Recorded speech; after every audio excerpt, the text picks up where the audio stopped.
Well, you know her as a political powerhouse, former Georgia House Minority Leader and social justice warrior.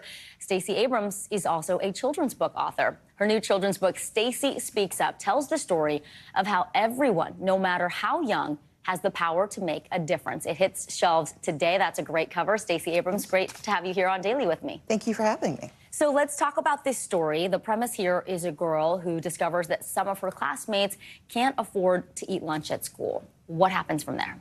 Well, she tries to see if there's an adult who will fix the problem, and she realizes very quickly that if she sees the problem, she has a responsibility to not only try to help, but that she can enlist her friends and their neighbors to see if they can take on and tackle issues. They find their voices together. This is your third book in the series. It's designed for kids 0 to 8. These are picture books.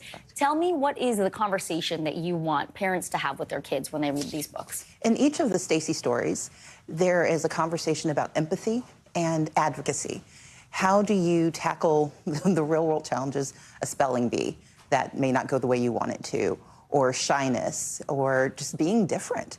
And in this case, a social injustice where the rules seem unfair, but it seems too big for you to fix. And I want kids to understand that their voices matter and that maybe they can't solve everything, but they have the right to say that there should be someone who does the work. And sometimes their job is not to fix the problem, but to make sure everyone else knows to do their job. Did some of this come from your own childhood? Who was there to inspire you to have that empathy and that ability to say, hey, I can make a difference, even though I might be a kid? Both of my parents. My mom and dad were both very active in the civil rights movement as teenagers.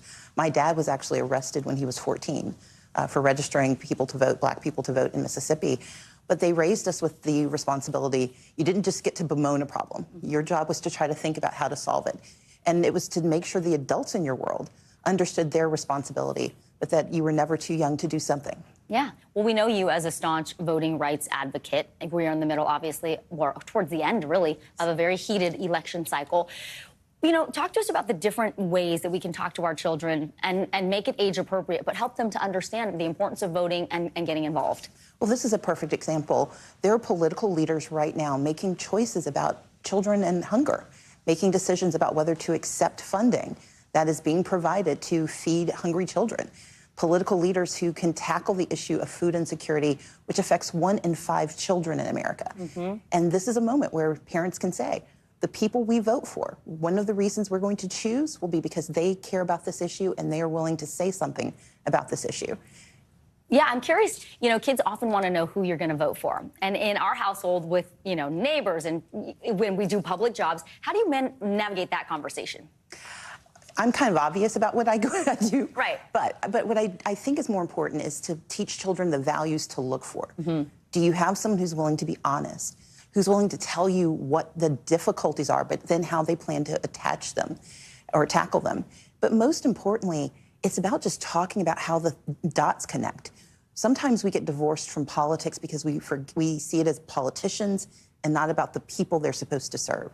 And so I always approach it, who can do the best job for the things that I need, and who sees me and is willing to serve the needs that I have and the needs of my community. That's the way we should decide who we elect.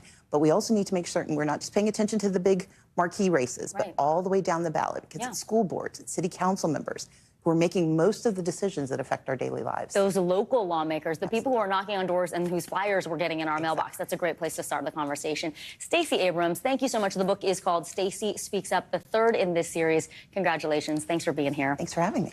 Thanks for watching. Stay updated about breaking news and top stories on the NBC News app or follow us on social media.